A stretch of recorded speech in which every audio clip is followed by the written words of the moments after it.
Listo. Muy buenas tardes a todos y a todas quienes nos acompañan en esta sesión 291 de la novena temporada de la Cátedra de los Jueves a través del Facebook Live y el canal de Justicia TV. En esta ocasión saludamos a nuestro distinguido expositor, el doctor Alonso Raúl Peña Cabrera Freire, quien nos estará haciendo la disertación del tema de delitos contra la administración pública, análisis dogmático y político criminal, principales figuras delictivas. A continuación haremos una breve lectura de la hoja de vida de nuestro expositor, quien es doctor en Derecho de Ciencias Penales de la Universidad Nacional de Piura, magíster en Ciencias Penales de la Universidad Mayor de San Marcos, catedrático de la Universidad de San Marcos y otras universidades públicas y privadas, máster en Derecho Penal Constitucional por la Universidad de Jaén, España, doctor honoris causa en la Universidad Hermilio Valdizán de Huánuco, en la Amazonía de Loreto, autor de diversas obras de Derecho Penal, parte general y parte especial. Sin más preámbulo, damos inicio a la exposición y la más cordial bienvenida al doctor Alonso Peña Cabrera Freire. Adelante, doctor.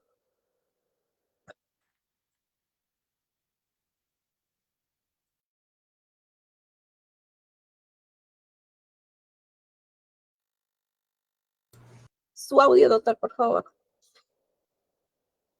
Agradeciendo, doctora Ebony, a la Sala Penal Nacional, a todos sus integrantes, que amablemente me extienden muy a menudo o habitualmente esta invitación para poder dar algunos comentarios, algunos análisis de temas tan controversiales y polémicos que suscitan hoy en día en nuestro país, ¿no? Entendiendo que este marco eje temático, hace alusión a un grueso de la criminalidad de bastante incidencia hoy en día en el Perú, bueno, ya desde hace mucho tiempo atrás, ¿no? Pero tal vez el tema de los medios, las comunicaciones que esto genera, hace que evidentemente una población esté muy interesada en qué es lo que pasa en los procesos penales que se siguen, a las personas que pueden verse involucradas en las ilicitudes penales que se encuentran comprendidos en el título 18 de la parte especial del Código Penal a partir de su capítulo 2, delitos cometidos por funcionarios públicos. Ese nos interesa en este núcleo de la criminalidad, porque sabemos, y cualquiera de acá me podría decir con toda razón, señor expositor, no solamente tiene que ver con sujetos activos que tengan o tengan revestidas de la función pública, sino que también pueden ser cometidos por particulares. Ese es el delito de usurpación de funciones, lo que significa violencia contra funcionario público, atentados contra medios de prueba, y otros, y desobediencia a resistencia a la autoridad, evidentemente, que también tiene una importancia, pero yo quiero solamente centrarme en los delitos cometidos por funcionarios públicos en ejercicio de sus funciones. Y eso por una sencilla razón, porque la sustentación dogmática o la explicación teórica conceptual parte de baremos, parte de criterios distintos a los cuales nosotros siempre nos hemos visto acostumbrados a escuchar, a compartir en estos delitos contra la vida, el cuerpo y la salud, el honor, la familia, la libertad. Hace un momento yo sostuve que uno de los núcleos de la criminalidad muy relevantes hoy en día del Perú, que obviamente que datan de hace muchos años atrás, del inicio de la República, del siglo XIX, son los delitos funcionariales o funcionales, como los llaman, y por qué los llamo en ese sentido, lo voy a explicar luego.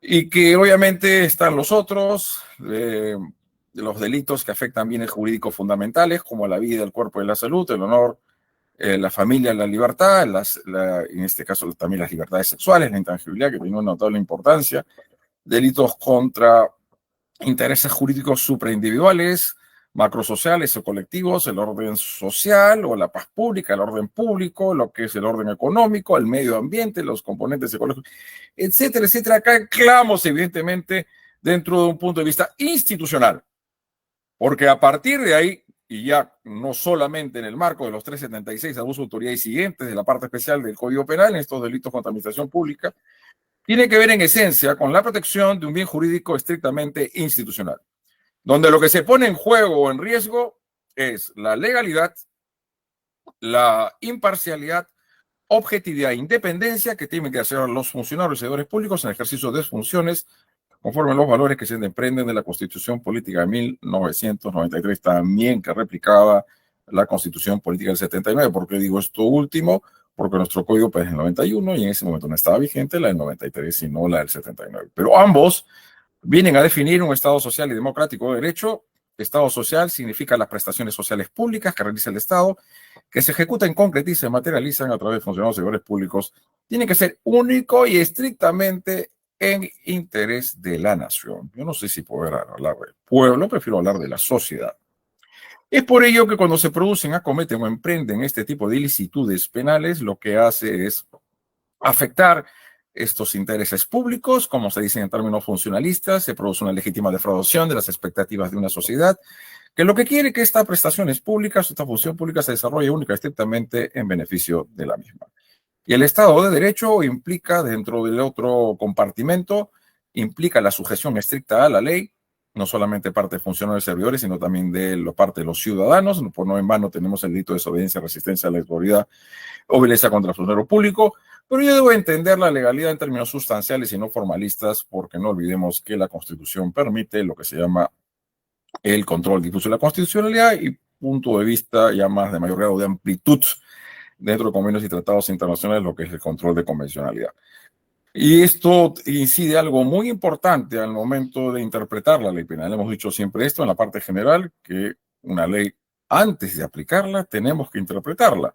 Y la interpretación no puede ser en sentido formalista, sino de materialidad en lo que significa conforme los valores y principios de la Constitución que irradian y que tienen un efecto gravitante en el derecho penal, sabedores todos nosotros, que constituye el medio de control social que puede generar la mayor afectación de perturbación en una sociedad democrática de derecho a poder afectar este bien jurídico más importante, es la vida humana, que es la libertad.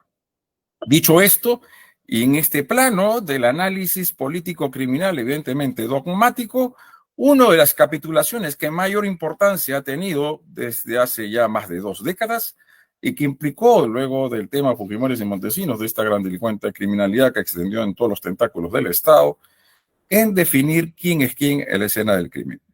¿A qué me refiero? A lo que decía mi padre Raúl Peña Cabrera hace muchos años, la concurrencia de personas de delito. Justo recogí una literatura de él de hace muchos años en una revista de debate penal que él dirigía. Decía la concurrencia de personas en delito, lo que ahora evidentemente es autoría y participación. Entonces, lo que se tiene que siempre tener en cuenta en toda noticia criminal o noticia crímica que genera persecución penal del Estado a través del Ministerio Público y la policía, si es que así lo decide el fiscal o la fiscal, es que luego, siguiente, por favor, siguiente diapositiva, de haber establecido lo primero, si ese hecho puede subsumirse en un tipo penal. O sea, lo primero, la premisa fundamental, la guía que nos lleva finalmente a todos los operadores jurídicos, debe ser así, aunque el deber ser no simple como el ser, es encuadrar los hechos en un determinado tipo. Y no olvidemos que los tipos penales tienen elementos normativos, descriptivos, objetivos y subjetivos. Y esto es importante, ¿no? Porque de hecho esto tenemos que llevarlo a quien está como protagonista de este evento. Y lógicamente, si estamos partiendo nuestro análisis a partir del artículo 376 del Código Penal, pero sobre todo los más graves, abuso de autoridad significa que hay un protagonista especial, que tiene unas cualidades específicas, por eso, porque vamos a decir que son delitos especiales propios. Es un funcionario o servidor público, revestido de una función pública. Pero lo importante y tiempo atrás, y me quedó bien en claro lo siguiente, que una cosa es decidir si en este evento criminoso o criminal que participa un funcionario o servidor público, este último o esta última, fue que a partir de las funciones que desarrolla, emprende o ejecuta, ha asumido, digo yo, el dominio funcional del hecho. Bueno, evidentemente con esto estoy dando un punto de partida que no me sujeto al stricto sensu de lo que son los partidarios de la teoría de la infracción del deber.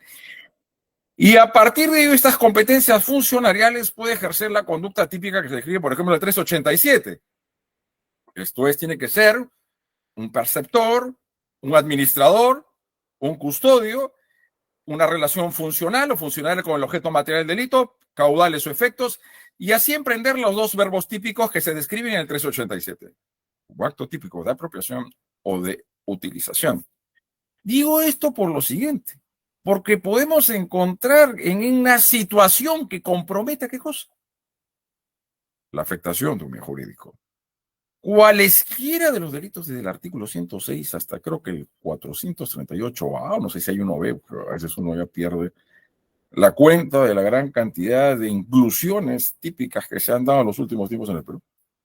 En todos ellos, aparte de regir la premisa fundamental, el mandamiento esencial del derecho penal, que es el principio de legalidad, el nullum crimen nullo poena sine lege praevia, y aplicamos el principio de lesividad. Toda pena requiere la lesión o la puesta en peligro de un bien jurídico y que tiene una incidencia importante en lo que es el iter criminis. Entonces, se afecta un bien jurídico, el patrimonio del Estado. Está involucrada una persona que es un funcionario o servidor público.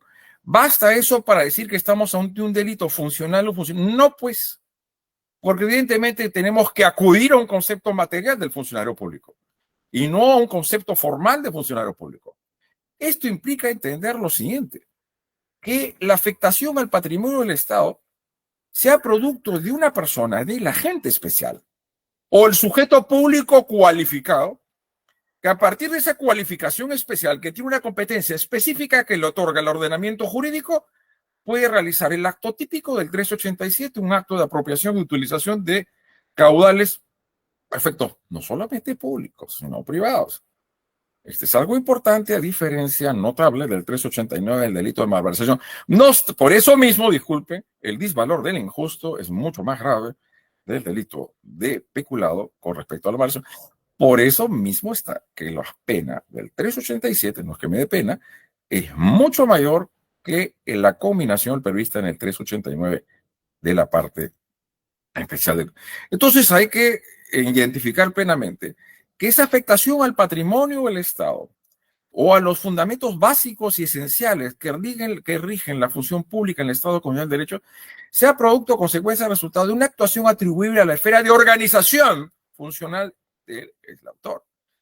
Yo digo lo siguiente, ¿no? Y de hecho, cuando empezamos el catálogo punitivo de los delitos contra la vida, es el delito de homicidio simple, ¿no? Aquel que mata a otro se arrepió con una pena de libertad no menor de 6 ni mayor de 20, evidentemente es doloso. Entonces, luego de eso tenemos que ver en qué ámbito de organización está ejecutando. Un ámbito de organización personal o funcional.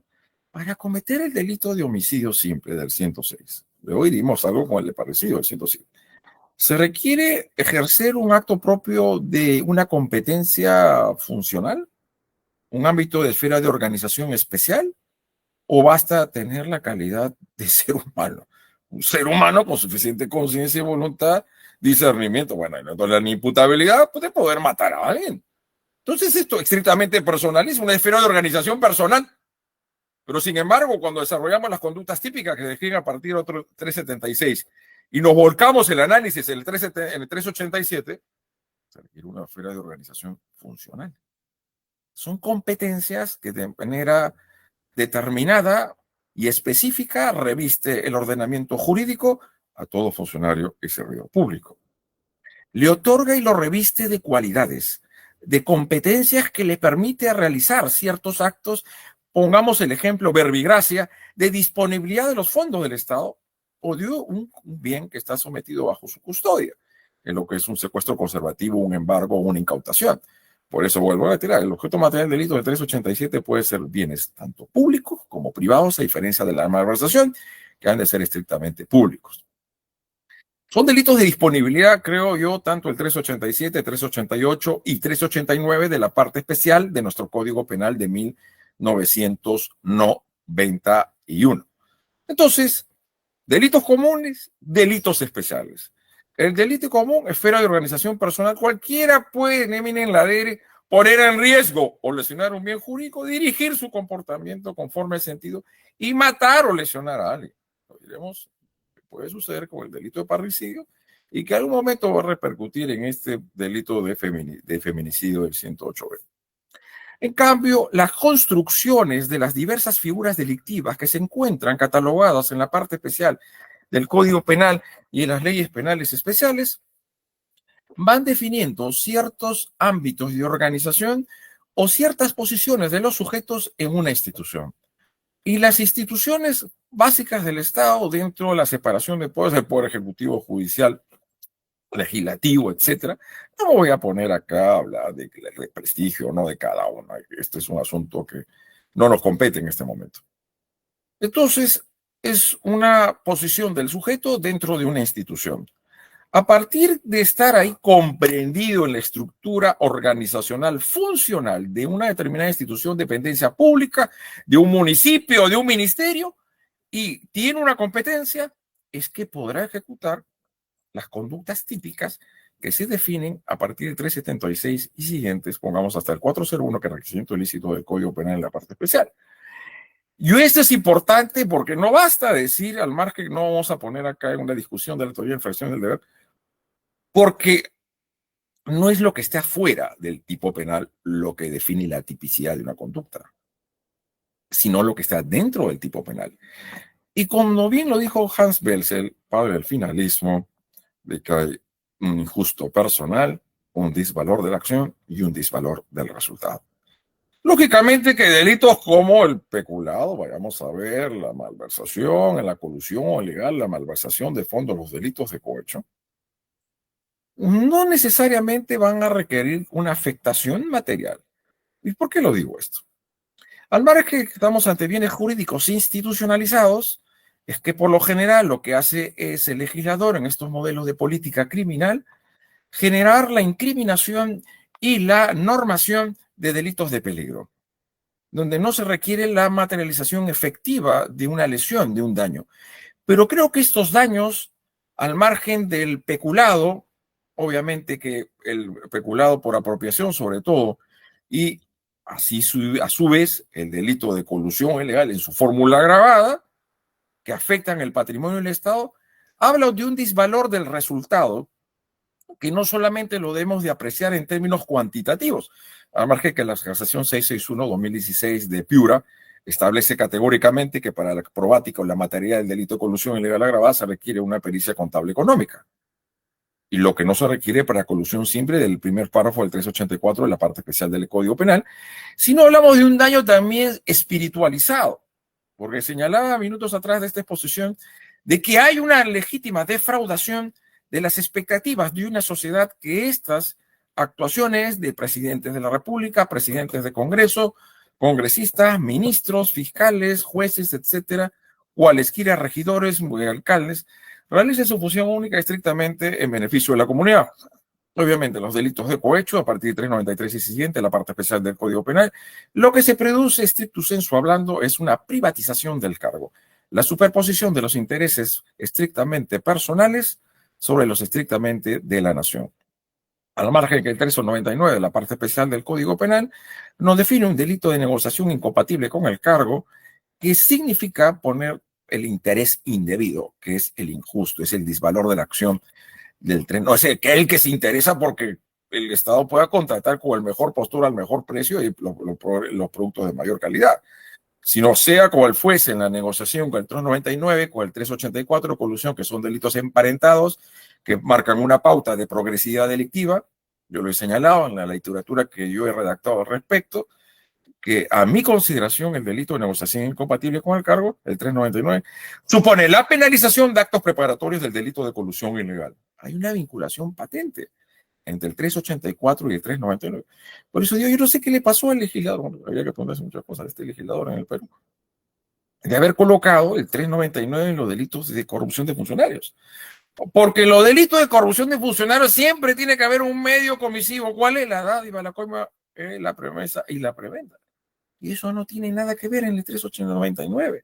El 399 tiene casi la misma dinámica del 384. Los bienes jurídicos de objeto de tutela son distintos. Esto yo, ¿por qué lo digo? Porque siempre los ordenamientos jurídicos, sea cual fuese, y en este caso el punitivo, tienen que guardar un marco de coherencia y de sistematicidad de los comportamientos típicos. Entonces, este del 399 no tiene nada que ver con los delitos de cohecho. En el delito de cohecho, el patrimonio que se entrega es de particulares. En el delito de colusión legal, el patrimonio que se afecta es del Estado. Por eso que en los delitos de cohecho, cuales fueran sus modalidades típicas, no puede aplicarse la duplicidad del plazo prescriptorio de la acción penal. porque ahí no se afecta el patrimonio del Estado. Esto es importantísimo a efecto de siempre identificar que cómo es necesario, disculpen, identificar cuál es el bien jurídico objeto de tutela. Lógicamente, usted va a decir, señor expositor, pues usted Hernández ha dicho que la imparcialidad, objetividad, legalidad e independencia. Esos son los vértices, pues, sobre el cual se construye el derecho penal funcionarial. De otra cuestión distinta es que nosotros tengamos la necesidad, indispensabilidad y obligatoriedad de definir en cada delito cuál es la figura del injusto, cuál es el objeto jurídico, objeto de tutela punitiva. Es totalmente distinto la tutela de los delitos de negociación incompatible con el cargo, con el delito de colusión ilegal, con el delito y peculado o malversación, con los delitos de cohecho. Son cuadros punitivos de catalogaciones delictivas evidentemente distintas. Entonces, esto es importante, el concepto de material de funcionario público en el ejercicio de sus funciones. Si es empleado público, lo que hace es después de trabajar, ganando 5,000 soles, es haciendo taxi y así asalta sus comensales eventuales, lo he dicho en otras oportunidades, así logra comprarse un departamento o una moto o un vehículo. Esto no es enriquecimiento ilícito, de ninguna manera. Porque el incremento patrimonial, dice, no justificado 401 de la parte especial de ser producto o consecuencia del resultado de actos propios del ejercicio del cargo. Sin dejar de decir casación, no, disculpe, casación. Acuerdo Penal 2016, 2017 y doctrina consolidada de que el 401 de la parte especial del Código Penal se aplica de forma subsidiaria. Diremos, caso Rolex, diremos nuestra puntuación, porque seguramente algunos van a querer escuchar mi opinión, yo lo hemos dejado patenizado en una revista. Ya saben a cuál me refiero. Pero los relojes sean Bamba o sean originales. Así como el delito de abuso de autoridad o omisión de actos funcionales, son delitos subsidiarios. Primero vas a lo específico. Si hay alguien que es un sujeto público, que tiene una cualidad especial, que tiene una relación funcionarial con el objeto material del delito, entonces vas al peculado. Si malversó, vas al 389. Si lo que hizo es coimear para realizar un acto propio del cargo o afectando un acto propio del cargo, vas a los cohechos. Si no tiene esto, no hay concusión porque no obligaste a alguien amenazando un acto propio de la función. Pero si lo amenazan es matar a una persona o privarlo de su libertad, eso no es concusión del 382, sino es delito de extorsión, artículo 200 de la parte especial del Código Penal, también delito pluriofensivo, ¿no? Entonces se tiene que marcar una pauta y una guía interpretativa que este sujeto está bien, hizo algo mal, probablemente cometió robos agravados o extorsiones. Lo otro veremos si esta suerte de comprar un bien mueble o inmueble producto como el producto de la ilicitud criminal, o sea, en todo caso, un delito de lavado de activos. El decreto le dio 1106, acto de conversión y transferencia, primer artículo. Pero esto no es enriquecimiento ilícito. O tampoco hay delito de peculado. Aquel que se hace pasar la tarjeta por otro no va a chambear. Una relación jurídico-laboral tiene dos contraprestaciones. Tú te hambreas, pues, y por eso trabajas sueltas horas y recibes de contraprestación un sueldo del Estado. Si te hace pagar la tarjeta y nunca vas a chambear, ¿qué es lo que estás haciendo? Estás ingresando error, pues estás induciendo error a la administración. ¿Eres funcionario? Sí lo eres, pero no basta eso para el peculado. También lo que significa el tema del comisionista en viáticos en el Acuerdo Penal de 2019. En todo caso, en estas situaciones, estas hipótesis fácticas, a efecto de subsunción típica, será un delito de estafa. Pero no puede ser delito de peculado. ¿Por qué no? Por la sencilla razón de que este empleado funcionario público no tiene la calidad de preceptor, custodio o administrador. Si lo que hace es generar una contratación fantasma, que nunca falta, hacer la finta, simula un servicio, el pago de un servicio profesional, un abogado, un contador, hasta un sacerdote, pues, porque no, pues que vaya a confesar a toda la gente.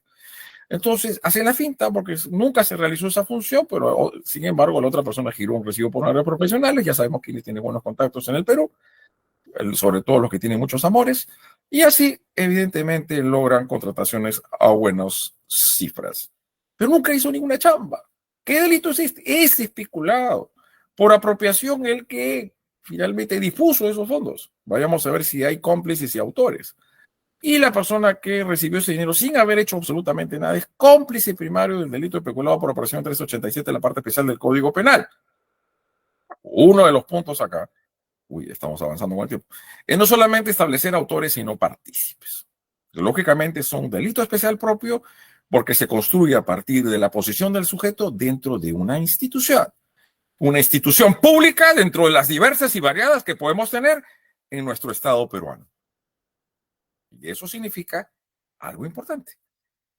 Que quien define el delito en cualesquiera que se pueden cometer en el Perú, y después no vamos a hablar ahorita del mundo, de otros países, es el autor. ¿Quién es el autor? Quien tiene en su mano decir si se comete o no el delito. Obviamente los delitos funcionariales, a partir de hace varias décadas, empiezan con el catálogo también Yacos y sus seguidores y otros acá en el Perú. Es decir, que es una teoría de delitos de infracción. Son delitos especiales propios, ahí todos estamos de acuerdo. ¿Basta únicamente la infracción del? Creo que no. Yo apelo al dominio funcional del hecho dominio social típico. Quien define entonces el delito, qué delito se cometió, es el autor, no el partícipe. ¿Quiénes son los partícipes? Cómplices primarios y secundarios en este? Por la sencilla razón de quien que tiene el dominio es el autor. Y obviamente por lo otro, dominio funcional en estos casos, que la participación delictiva se rige bajo 3 principios: complementariedad, accesoriedad y dependencia. El adagio, lo accesorio, pues sigue la suerte del principio. Ahora bien, entonces el crimen es un escenario fáctico y normativo en los hechos, pero lógicamente para que sea objeto de punibilidad o penalización, tiene que estar tipificado en la ley penal.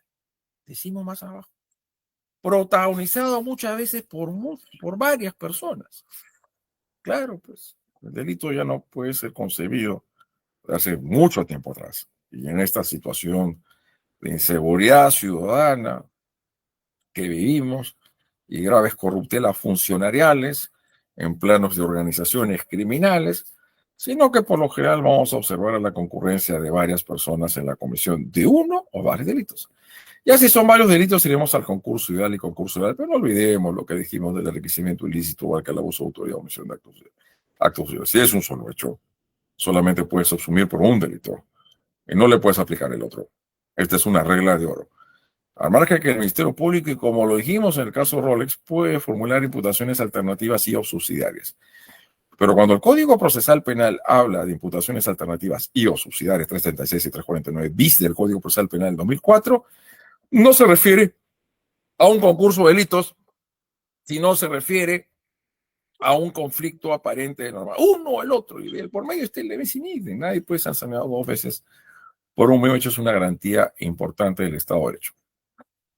El delito entonces es producto de la concurrencia de diversos agentes que se ubican en diversos eslabones del crimen: ideación, resolución, deliberación, actos preparatorios, actos ejecutivos, consumación, caput, no técnico. Ya el tema del agotamiento, otro era impune, lo que bien se fue planteando en el segundo acuerdo plenario, aunque también el primero de cierta manera sobre el lavado de activos sobre la base de la 27665, luego reformulada el decreto legislativo 1106 que lo deroga por completo. Eso es importante. Como decíamos, el delito de negociación incompatible con el cargo es constitutivo de actos preparatorios del delito de colusión ilegal. ¿Cómo diferenciamos uno del otro? ¿Cuál es más grave? Es el delito de colusión ilegal. El delito de colusión ilegal tiene una particularidad muy importante y creo que definió esta discusión, yo no sé si fue un poco bizantina, de lo que es la unidad en el título de la imputación. A pesar de que la Corte Suprema, los acuerdos plenados 2010 y 2011 sobre la duplicidad del plazo prescriptorio de la acción penal, había señalado claramente de que el delito no puede ser partido en 2 o 3 o en 4, como una pizza que a ustedes seguramente les gusta mucho. A mí también, ¿por qué no? Entonces no puede ser partido en 2 o 3 o en 4. Todos tienen que responder por el mismo delito. ¿Quién define el autor? Es el partícipe, ¿no? Entonces, el delito de colusión es de petición necesaria, no voy a decir ninguna lisura, no, PN, participación necesaria, que se requiere la concurrencia de 2 o más para poder estar a esta certificación. Yo como Ministerio Público, para poder formular imputaciones, no sé, seguramente habrá acá fiscales o jueces de la especialidad anticorrupción, y lo saben mejor que yo porque están en la praxis, están en la cancha, de que se requiere imputaciones a funcionarios y a particulares, no a las empresas, que las societas delinqueren non potest. Las empresas no delinquen aún, que a través las instrumentalicen es otro asunto, otro tema, otro asunto. Entonces es de participación necesaria que se requiere evidentemente, de funcionarios públicos y de particulares, que son las que representan a la empresa, y por eso el 384 habla de un elemento constitutivo del tipo que tiene que haber el concierto criminal, no concierto criminal de buena música, sino la convergencia delictiva entre estas personas. ¿Para qué? Nada, para nada bueno, pues, sino para afectar el patrimonio del Estado, obviamente, que va a resultar para ellos en su beneficio, para su beneficio, ¿no? ¿Mm? Entonces, y dice, por ejemplo, en esta casación 1095-1020-21 nacional, es un delito especial la colusión propio, obviamente propio, que se requiere una cualidad específica. ¿Cuáles son los impropios? Por ejemplo, el parricidio y el infanticidio. Porque los especiales impropios se construyen a partir de un delito base. Para que exista un parricidio o un infanticidio, tiene que haber un homicidio. ¿Qué lo diferencia? Las características y la relación entre víctima y victimario. El parricidio, pues, serán esposos, exesposos, concubinos, exconcubinos. No hay hijos y exhijos, eso no existe, ¿no? Bueno, la indignidad y la segregación es otro asunto, ¿no? Ascendientes y descendientes, ¿no? No existe exhijos, eso no, no está. Otros no hay posibilidad, pues no hay analogía que podamos aplicar en el derecho penal. Y el infanticidio es la mujer que está durante el parto, únicamente la mamá durante el parto o bajo la influencia del Estado por penal. Solamente ella puede ser autora del delito de infanticidio. Pero para que ese infanticidio y también el parricidio, realmente se requiere un homicidio. Pero el delito de peculado, la malversación, no tiene nada que ver con el hurto o con la apropiación ilícita. Nancy Queberta. No tienen relación alguna. Por eso es la gran diferencia entre un delito especial impropio, que se construye a partir de un delito base, el homicidio en este caso, con el delito de especiales propios que se construye a partir de la posición del sujeto dentro de una institución, ¿no? Entonces, tiene que intervenir en la colusión legal un funcionario público en ejercicio del cargo pueda vincular contractualmente al Estado. Se requiere una cualidad específica para el 384 que representa al Estado y lo pueda vincular contractualmente con cualquier operación, al margen de licitaciones públicas, que lo pueda vincular con los particulares, con las empresas, porque a través de empresas, obviamente a sus representantes legales, se produce el delito de encuentro, en el que se mete un cabezazo, y así, claro, cabezan al Estado, y se produce la defraudación. Entonces, para poder testar un delito de colusión ilegal, bueno, la mayoría dice que es infracción del deber, se requiere un encontronazo criminal, una convergencia criminal con los representantes de la empresa. Entonces, estos representantes de la empresa, vayamos a ver, para que una persona pueda ser punible su comportamiento como complicidad delictiva, participación, complicidad primaria o secundaria, tienen que actuar de manera dolosa. Dolo directo, dolo eventual, para mí, cualquiera de los aplica. Entonces, es un delito y no negociación incompatible con el cargo. La discusión durante todo este tiempo, si el 399 puede aplicarse la complicidad, pero digo yo, y lo digo así, pero si ya representante de la empresa realiza finalmente una conducta que es importantísima para que se afecte el patrimonio del Estado, para llegar a esta concentración, porque disculpen, tanto en el delito de colisión legal como en negociación hay un direccionamiento, se favorece indebidamente a un determinado postor, ¿no? Su ámbito son las contrataciones públicas, las concesiones y las operaciones de carácter patrimonial en cualquiera de sus fases, es decir, en los procedimientos legalmente configurados, preparación, celebración, ejecución o liquidación. La tipicidad objetiva sujeta del delito de colusión al 384, desde los hechos típicamente probados, se ha cumplido, ¿no? Entonces, ¿qué dice acá lo controvertido? ¿Cuál era lo controvertible, no? Si esta persona, porque no se describió de la manera puntual, conforme la imputación, dice, la fiscalía en este supuesto no hizo lugar a un concierto entre la gente y el extranjero. Ese concierto es importante. Si no quitas el concierto criminal, no de una buena música, ya no tienes el 384. Puedes tener el 399, sí. Dejas impune a quien también participó. Esto es, yo lo he visto así. A veces una forma muy elegante de favorecer a algunos en estas contrataciones públicas administrativas, a los representantes de la empresa, es tipificar como negociación incompatible con el cargo a actos que son realmente de colusión ilegal. Solo considera la existencia de un interés indebido del primero. Si solamente hay un interés indebido del primero, ¿cuál es? El 399. Dice, lo controvertido afirmar la posibilidad de perpetración de delito en calidad de autor por omisión. Aunque se acepta comúnmente que la participación omisiva claramente puede presentarse, hay discusión, pero ya en el caso de colusión legal hay una casación que ha admitido la autoría por comisión por omisión. Más allá de esta discusión, en caso de dice la participación del extraneo, quien es el extraneo, usted es el particular, representante de la empresa, fue a partir de actos concluyentes, firmó un contrato a sabiendas que no presentó la carta fianza, y pese a que él consignó que esta falsamente se había presentado y que había sido emitida por el Banco Continental, su comportamiento fue omisivo y lo dejaron de lado. No hubo raro en la determinación de sus alcances, de una negociación incompatible, motivo ocasional igualmente debe ser desestimado. Si hay una actuación ya de esta naturaleza muy activa de parte de los representantes de la empresa en cuanto a este tema de la carta fianza o presentar documentos falsificados a la administración, para mí la dinámica se aleja de la colusión ilegal para penetrar de manera muy palpable al delito de colusión ilegal. Vuelvo a reiterar, la pena del delito de colusión ilegal, disculpe, de negociación incompatible con el cargo, uno siempre se pregunta cuando revisas tu código penal, primera pregunta, ¿estás actualizado tu código penal? A menos que usted sepa qué delitos no han sido modificados. Claro que los tipos penales pueden ser modificados solamente en su construcción típica, incurriendo más circunstancias agravantes o en su punición.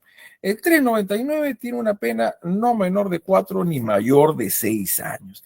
El 384 en su tipo base es no menor de 3 ni mayor de 6. Pero cuando es agravada es de no de 6 a 15. De 6 a 15. Pucha, que la diferencia es fuerte. Entonces, tengamos un poco de cuidado con ello. Bueno, la labor fundamental es identificar quién es quien le escena el crimen. No todos han de recibir la misma sanción punitiva con arreglo del principio de culpabilidad. Siguiente, por favor. Había dicho algo importante, que nuestro código penal no necesariamente cumple en rigor con la salud. Es Gatorade, por ejemplo. Es finalmente que no cumple con la sistematicidad que debe cumplirse en todo codificación. Dijimos, ¿qué hace el 399 en los delitos contra la administración? Disculpe, el delito de corrupción. No tiene nada que ver, el 399 debería estar del lado del 384, porque es una figura emparentada, son emparentadas. Ahora bien, antes de decir esto, el Código Penal peruano, a su vez, cuando decía de los delitos especiales propios y los impropios, en los delitos de corrupción de funcionarios, y que tiene que ver con lo que acabo de sostener, de la negociación incompatible con el cargo, aparte de esa sistematicidad que este debería estar cerca del 384, porque es su pata, es su sister, como lo quieran decir, están de la mano, porque tienen una misma dinámica delictiva, por eso es que la penalización de los actos preparatorios. ¿Qué hacemos con el 400? De la parte especial del Código Penal. ¿Qué hace el 400 ahí? O también, ¿qué hacen los cohechos activos? Porque sea cualesquiera de los cohechos activos y el 400, vamos a los cohechos activos, son delitos comunes. Pero ¿cómo, señor expositor? Usted acaba de decir que todos a partir del 376 son delitos especiales propios. Sí, pues, de hecho que lo son.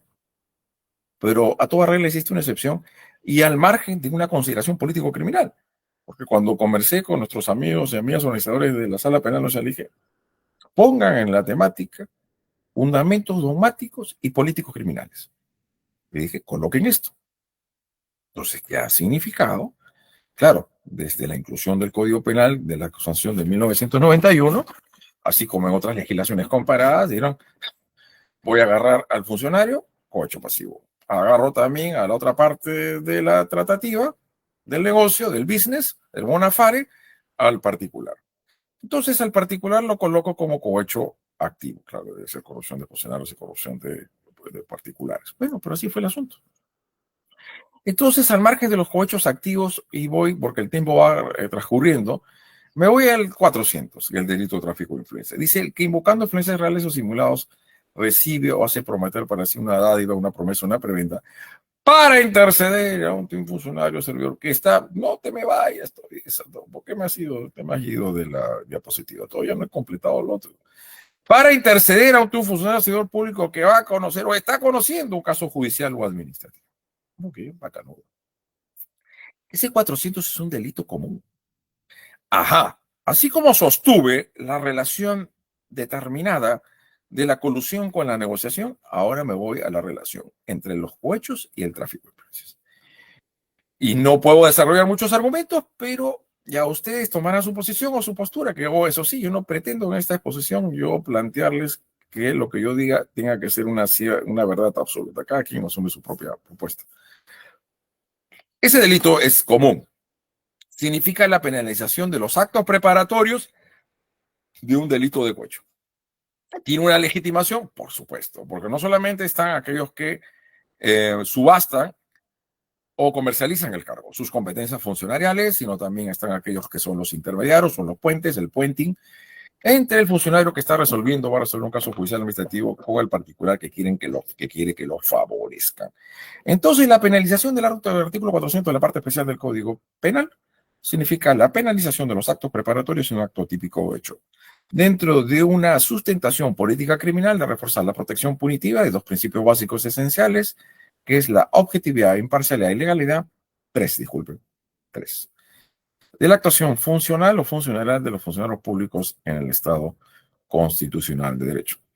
Sin embargo, el segundo párrafo del artículo 400 dice, si el agente, ¿quién se refiere? Cuando dice el agente es el autor, no el partícipe, por favor. Quien tiene que ejecutar la conducta típica que se describe en una determinada figura delictiva es el autor y no el partícipe. Entonces dice el segundo párrafo del artículo 400 de la parte especial del Código Penal peruano, y dice así, ¿dónde está? Se me quiere, ya, en la página anterior. Si el agente es un funcionario servidor público, se reprime con pena ambiental no menor de 4 ni mayor de 8. ¿Qué es lo que construye? Un delito especial impropio, no propio. Dicho esto de la siguiente manera. El delito de tráfico de influencias es un delito común. Para cometerlo, puede ser cualquier persona que se requiere tener influencias reales o similares. Hacer la finta en el segundo caso. Entonces, cuando quien invoca, como decía Carrara, el mindito de fumo, el vendedor de humos, es un funcionario y que en el ejercicio de su función lo hace, se da la agravante del segundo párrafo y construye un delito especial impropio, no propio. Espero, estimados participantes, abogados y abogadas dentro de diversas funciones que ejercen del sistema de justicia, que quede claro, seguro de haber escuchado a otros expositores de esta cátedra de los jueves, que quede bien en claro la diferencia entre los delitos comunes y los especiales propios e impropios, que es la clave de la bóveda. Entonces es la función político-criminal de un delito de notable importancia en el Perú, llámase tráfico de influencias, que es un delito común y no es un delito especial. Ahora bien, bueno, yo creo que no debe abandonarse la teoría del dominio del hecho aún los delitos especiales propios funcionariales. Hasta la propia Corte Suprema en diversas ejecutorias ha dicho, sin embargo, que son delitos de infracción del deber como la colusión. Se tiene que definir de parte de la Fiscalía cuál es el dominio del hecho. Entonces, esta es una mixtura, esto es un sándwich mixto, al margen de poder finalmente decir si puede haber una convivencia armónica o desarmónica o nada pacífica entre la teoría de la infracción del deber con la teoría del dominio del hecho. Bueno, es una cuestión que nos llevaría a una sustentación muy interesante, muy prolija, y que creo que marca una parte importante, porque les digo lo siguiente, fue a partir de la teoría de la infracción del deber que se sostenía penalizaciones del delito de peculado en el caso del comisionista que no devolvía los viáticos que no gastó. Pero no lo quieren decir y reconocer que obviamente dejar de lado esa posición es la que define que el disvalor del comportamiento del 387 para que pueda producirse, acometerse o emprenderse, ejecutarse, se requiere la relación funcional entre el agente y el objeto material del delito. Y el comisionista no tiene ni perceptor, ni custodio, ni administrador. ¿Qué significa esto? Que en el delito de peculado, malversación, colusión ilegal y negociación incompatible con el cargo, no basta tener la calidad de funcionario del servidor público, sino tiene que tener una relación funcional muy específica o el objeto material del delito. Distingan, por favor, siempre en la medida de lo posible. Una cosa es el bien jurídico y otra cosa es el objeto material del delito. El bien jurídico, el delito de peculado, la legalidad de las actuaciones de los funcionarios, legalidad de los bienes, la objetividad, la no lesividad patrimonial del Estado, etc., etc. El objeto material del delito en el peculado, en el 387, es caudales y efectos. Luego de toda esta chamba que hay que hacer, identificar cuál es el grado de intervención delictiva en cada uno de sus protagonistas, imputación necesaria. Polis Antif, no, autores y partícipes. ¿Quiénes son autores y quiénes son partícipes? ¿Quiénes tienen en sus manos definir que se someta al delito y quiénes no? Lógicamente, en un delito de abuso de autoridad, peculado, malversación, el único que puede ser autor es un funcionario público. Pero hemos dicho, se requiere una específica cualidad, lo que define la categoría dogmática de la llamada intraneus cualificado. Atendiendo a la naturaleza de los hechos, quién es autor, quién es partícipe, lo cual se ajusta a un concepto restrictivo. No todos son pues autores, algunos son partícipes. Por eso hay que saber quién es quién en la escena del crimen. Sistema diferenciado, no unitario. Si fuese unitario, con códigos, no recuerdo cuáles, pues ya me acordaré luego. Todos son autores. Principio de accesoria en la participación. El cómplice y el instigador tienen que responder por el mismo delito que el autor. ¿Quién define el delito? Es el autor y no el partícipe. Si quien ha llevado todo el asunto de la defraudación es un particular y ha logrado defraudar el patrimonio del Estado y el funcionario solamente le dio una información muy nimia y relevante, será un de estafa. Y este funcionario será cómplice primario o secundario de un delito de estafa, el 196 de la parte especial del Código Penal. Tal emprendimiento doctrinario se torna más complicado a la vez en los casos de delitos especiales y cuando el delito es cometido a través de estructuras del crimen organizado. Delitos especiales propios y a través de estructuras criminales de empresas delictivas que tienen varios gentes en su seno, su estructuración, estabilidad, durabilidad, permanencia, división de roles o funciones, toda una estructura piramidal que les permite ejecutar una serie de delitos y evidentemente no solamente basta lo cuantitativo, sino lo cualitativo, como dice la Corte Suprema en una casación, hay una acción delictiva. Siguiente, por favor. Creo que faltaba una otra diapositiva antes que esta. ¿Mm? ¿O me equivoco? A ver, estimados, antes de la otra. ¿Ahí termina esta? Ajá, ahí está. Vamos a la complicidad. No es una categoría dogmática autónoma, es mi posición. Obviamente hay otras que dicen que sí lo es, porque yo digo algo muy claro, ¿no? ¿Puede haber autor sin cómplice? Claro que sí, clarín. Pero no puede haber cómplice sin autor. Entonces, eso no podemos hacer, lógicamente, al menos que la otra cosa es que haya habido un autor y se murió en el camino. Y ese es otro asunto. Pero la realización típica, la materialidad de un delito, en los cuales usted está identificando a alguien con un rol protagónico como autor, puede no tener roles secundarios como cómplices. Pero el rol secundario del cómplice tiene que estar enlazado con un rol protagónico de algún autor.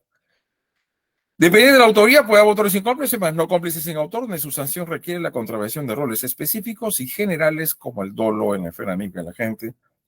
Siguiente, por favor, el único delito contra la administración pública a partir del 376 es el peculado culposo. Ese peculado culposo es una figura sui generis, decía Mesger, no Belzer, por si acaso, un crimen de olvido, te olvidaste, forget it. No es el asunto, pues.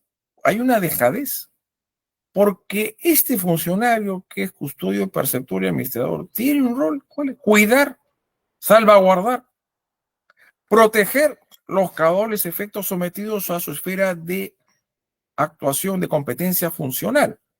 No lo hace, es dejado, es olvidadizo, es imprudente, es negligente, y eso permite que otro se lo apropie.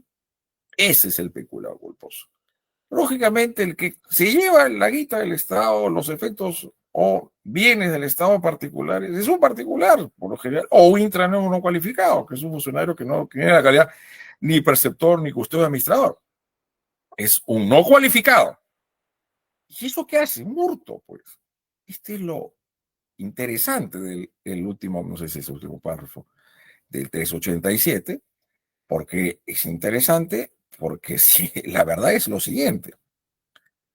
Este funcionario público que ha incumplido con sus deberes de custodia y debida conservación y fomento de los objetos puestos a su esfera de custodia, es un cómplice de un hurto. Pero lo alucinante es que es un cómplice a título de culpa de un delito doloso. Y todos sabemos que no puede haber complicidad dolosa en un delito culposo, y menos poco puede haber complicidad culposa en un delito doloso.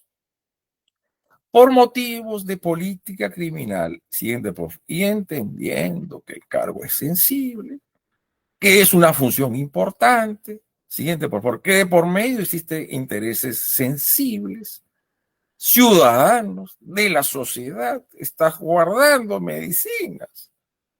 Fíjese el contexto del COVID, gente que va a poder curarse, va a evitar la muerte. O sea, estamos hablando de una función muy importante.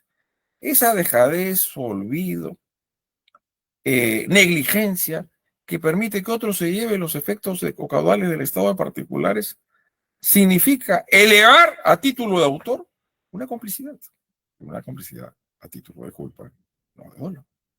El único delito del 376 para adelante, a título de culpa, al 401, me quedo hasta el enriquecimiento ilícito, es el peculado. Los alcances de la complicidad pueden venir de dos formas. La primera, natural normativa, en cuanto a actos de ayuda, colaboración, cooperación al autor para que éste pueda materializar su plan criminal. ¿En qué etapas? Preparatoria y ejecutiva. Si ya es el que tiene finalmente la gaveta, tiene la llave, es el perceptor, es el cajonero también a su vez, le da la llave a otro patín, a otro que está acostado a su empleado, porque no tiene nada que ver con esa función. Oye, ya saca la plata, pues compadre, y luego los repartidos se reparten en la es el autor del peculado. ¿Y el otro qué es? Es un cómplice. El solo hecho de que sea funcionario público lo hace coautor o autor. No, pues. Claro, entendiendo que la teoría de la infracción del deber niega la coautoría. Yo no lo niego. Pues. Para mí sí puede haber coautoría en una colusión ilegal y un delito de peculado y también un delito de prevaricato.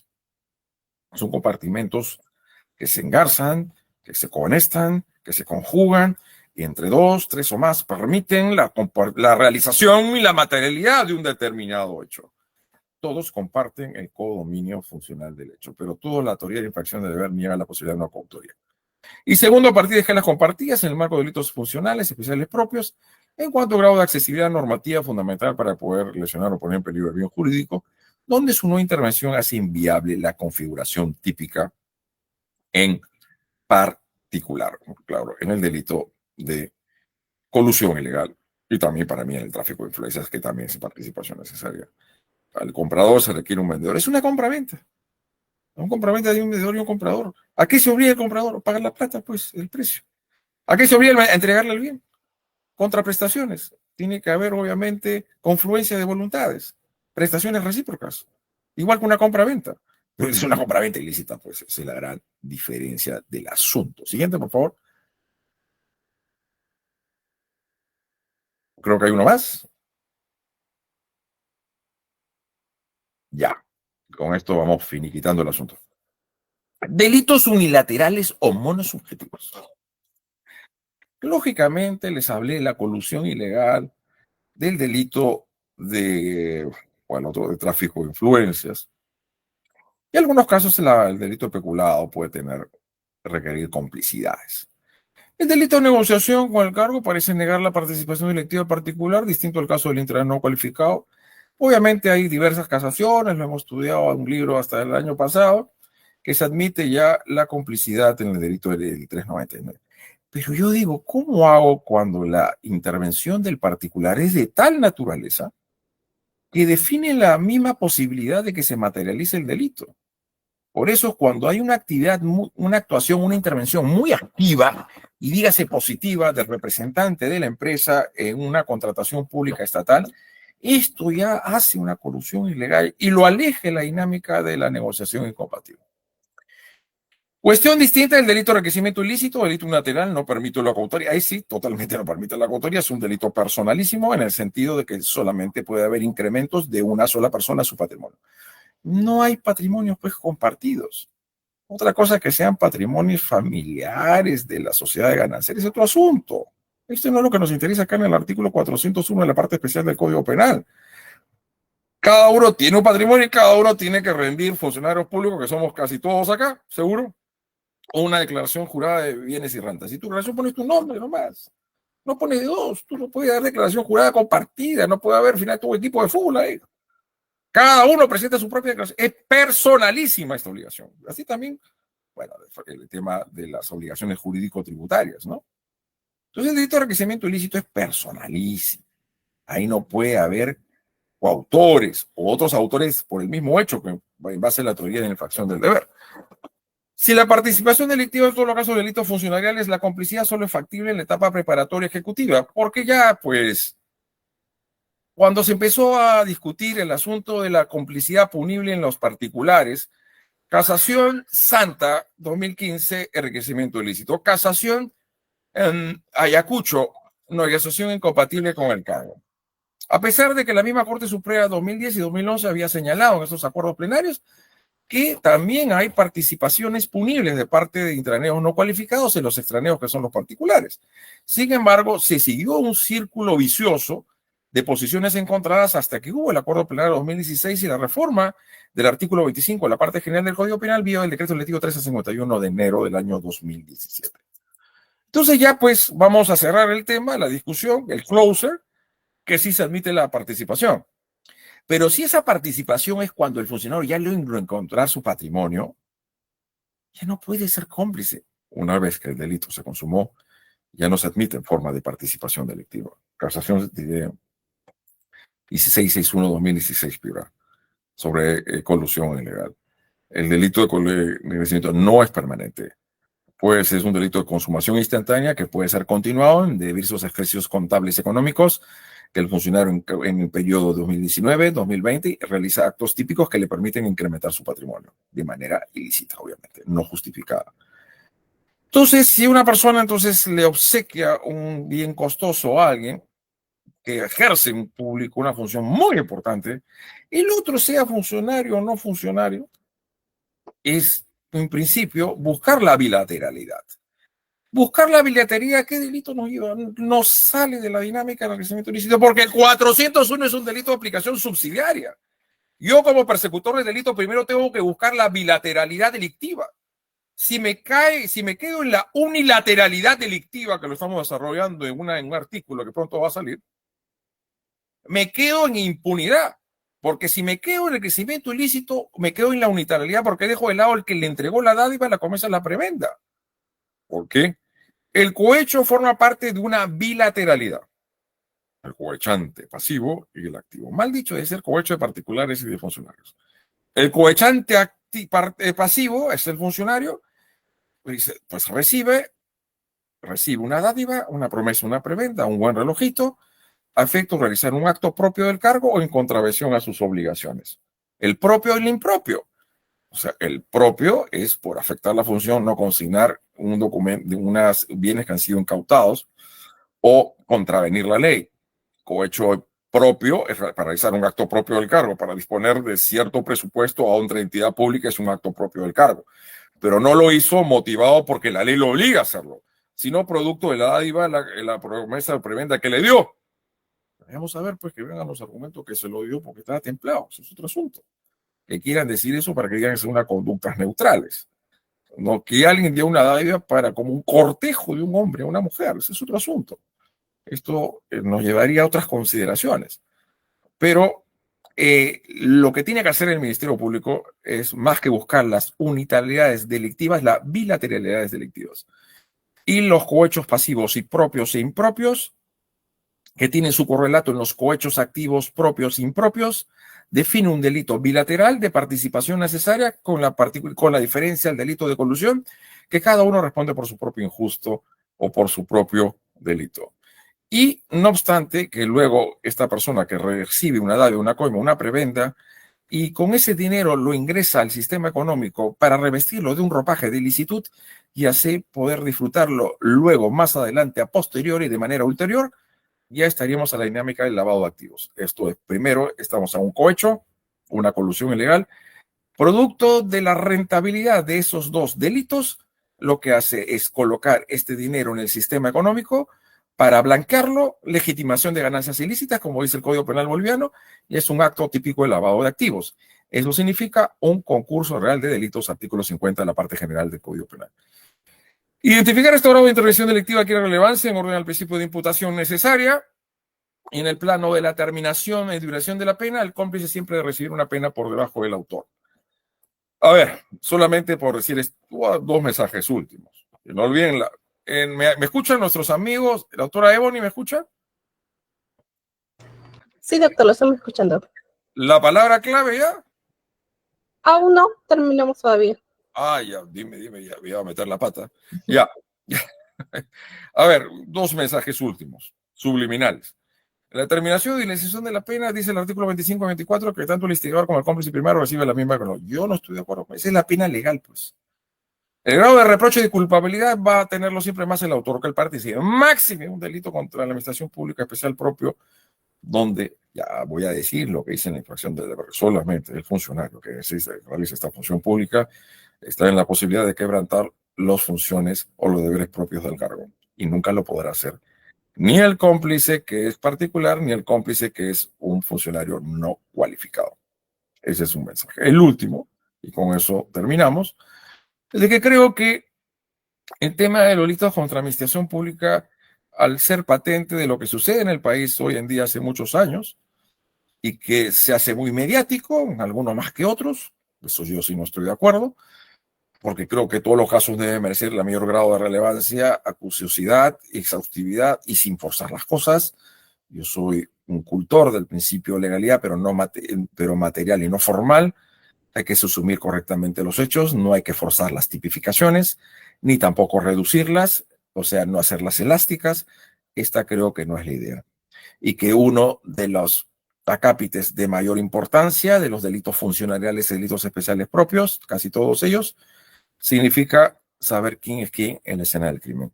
Y saber quién es quién en la escena del crimen es ingresar a un tópico muy interesante y atractivo, que es autoría y participación. Con ello doy por culminada mi participación e intervención hoy, si no me equivoco, sí, ¿no? 2 de mayo de este 2024, esperando que lo que se haya dicho acá y lo que no se dijo, o sea, por acción o por omisión, haya sido de satisfacción a quienes nos han estado escuchando luego de este feriado por el 1 de mayo. Distinguida doctora Ebony, entonces quedo a vuestra merced.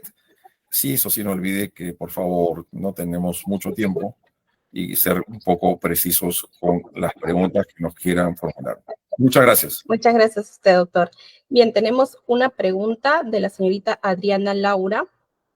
Su pregunta es la siguiente, dice, ¿considera que en los casos de delito contra la administración pública en los cuales es necesario probar el perjuicio al Estado, generalmente evidenciado mediante informes periciables, contables o valorativos, según el caso, sería más preciso que tanto el Ministerio Público como los abogados defensores empiecen a utilizar peritajes económicos en lugar de peritajes contables?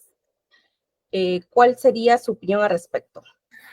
Bueno, y ese es un tema de las pericias, el aspecto probático. Yo creo que hay que realizar, me parece que la casación 6.1/2016 Piura sobre colusión ilegal habla de pericia contable económica. Yo no soy experto en ello, pero creo que si estamos apuntalando a una imputación por el delito de colusión ilegal en su forma agravada y se requiere acreditar el patrimonio del Estado, la pericia de cajón es esta, ¿no? Al margen ya el tema de lo que significan los informes de la Procuraduría General, de la Contraloría General de la República, que son informes, aunque sobre eso la Corte Suprema ha basado que pueden ser constituir de base en una sentencia judicial. Bien, doctor, muchas gracias. Ahora sí, le cedo el pase para que nos diga la palabra clave del día de hoy. Dogmática. Muchas gracias, doctor. Bien, hasta aquí ha llegado la sesión 291 en la cátedra de los jueves. Reiteramos el agradecimiento al doctor Alonso Raúl Peña Cabrera Freire de parte del presidente de la Corte Superior Nacional de Justicia Penal Especializada, el doctor Octavio César Saguanay, y de nuestro presidente de la Comisión de Capacitación, el doctor Rómulo Juan Carcausto Caya. Esperamos tener una próxima sesión, doctor. Muchas gracias nuevamente. Sí, mis saludos a ambos, por favor. Creo que los omití en el desarrollo. A José Bueno lo conozco y también el otro doctor. Así que mis saludos también a ambos. Un fuerte abrazo y gracias a todos ustedes. Muchas gracias a todos.